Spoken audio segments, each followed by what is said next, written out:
सिन्दूरारुणविग्रहां त्रिनयनां माणिक्यमौलिस्फुरत्तारानायकशेखरां स्मितमुखे वापीनवक्षोरुभां पाणिभ्यामलिपूर्णरत्नचषकं रक्तोत्फलं बिभ्रतिं सौम्यां रत्नगतस्तरक्तचरणां ध्यायेत्परामम्बिकाम् अरुणां करुणां तरङ्गिताक्षीं धृतपाशाङ्कुशपुष्पभानचाभाम् अणिभाब्धिविरावृतां मयूखे महावित्ते बभावि भवाम्नीं ध्यायेत् पद्मासनस्थां विकसितवदनां पद्मपत्रायताक्षीं हेमाम्बां पीतवस्त्रां करकलसिद्धेम पद्माम्बराङ्गीं सर्वालङ्कारयुक्तां सततमभयदां भक्तनम्रां भवानीं श्रीविद्यां शान्तमूर्तिं सकरसुलनुतां सर्वत्सम्पत्प्रदात्रीं सगुङ्कुमलेपनमलिकचुम्बिकस्तूरिकां समन्दहसितेक्षणां सहस्रचापपाशाङ्कुशाम् अशेषजनमोहिनीं मरुणामाल्यभूषाम्बरां जपाकुसुमभासुरां जपविदौ स्मरेतम्बिका. Hi friends, welcome to Jyotishi.com. What you just heard was the Dhyanam or the preparatory shloka for the Lalita Sahasranam. So Lalita is a goddess. So Lalita means the easily approachable mother, the divine mother, the mother whom we can talk to and connect with before entering a spiritual world. So for example, a small kid first talks to her or his mother and then gets his or her things done. So similarly, if you want to enter into a spiritual kind of a journey, it is once you propitiate Ganesha for all obstructions, the next level is to get in touch with Lalita and then goddess Lalita and then enter into this spiritual frame of mind. So Lalita Sahasranam is from the Brahmanda Purana. Brahma Anda Purana. So it talks about the origin of the universe. This Purana talks about the origin of the universe.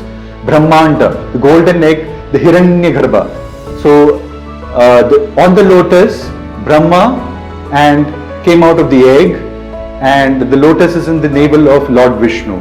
So we will take and talk about this particular topic in a separate video. So Lalita Sahasranama came out from the Brahmanda Purana. Lalita Sahasranama is from the Brahmanda Purana, and it's a discourse and dialogue between Hayagriva and Agastya. Hayagriva Agastya Samvade. Hayagriva is the horse head form of Lord Vishnu and Agastya is the great sage.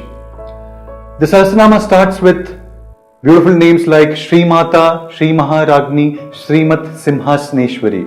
So the greatest mother, the greatest queen of the world, and the goddess who sits in a lion throne. So it starts like that. Now let's come to the story of the Lalita Sahasranam.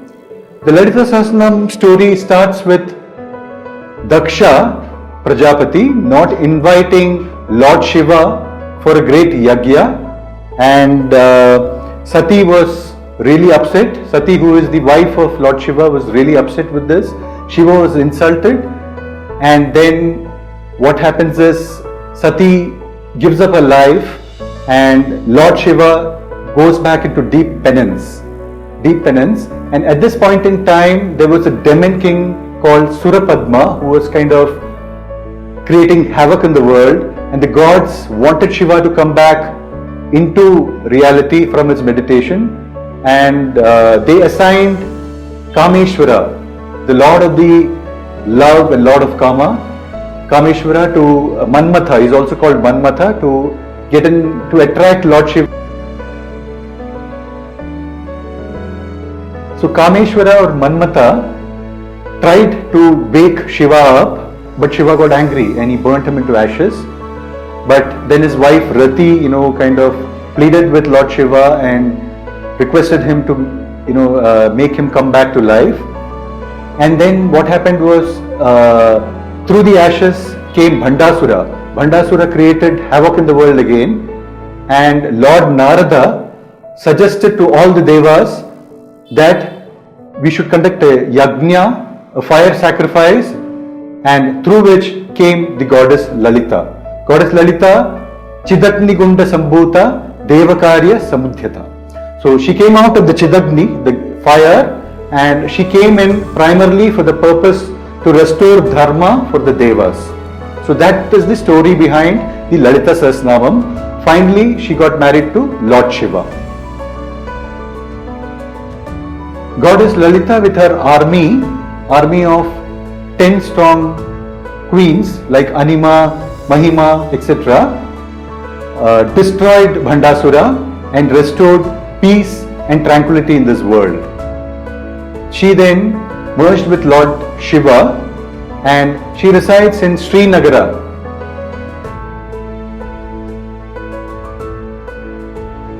Goddess Lalita married Lord Shiva and she resides in the Chintamani Griha, Kadamba Vana, in the Kadamba Vana forest, in the Chintamani Griha. So we started this video with the Dhyana. Dhyana means imagination and thinking about your Divine Mother.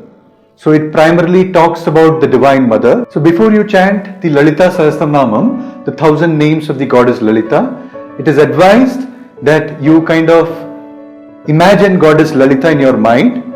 Close your eyes, imagine the goddess, the Divine Mother, and then she is also known as the Tripura Sundari, the Lord of the three worlds, Bhur Bhuva Swaha, Tripura Sundari, and then imagine her beauty, imagine her as your mother, and then start chanting the Lalita Sahasranamam.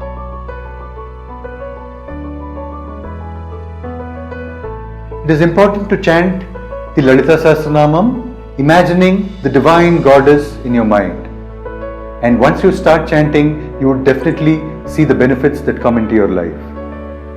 Thank you for watching the video and request you all to learn or listen to this Lalita Sahasranamam and the Dhyanam on a daily basis. It is advisable that you start your day with the Vishnu Sahasranamam as soon as you get up. You can switch it on in your laptop, in YouTube. We have our own Jyotishi.com channel wherein all these shlokas and mantras are recorded. Request you all to play these every day, starting with Vishnu Sahasranamam and then moving on to the Lalita Sahasranamam. Hope you all have a very great life and thank you for watching this video.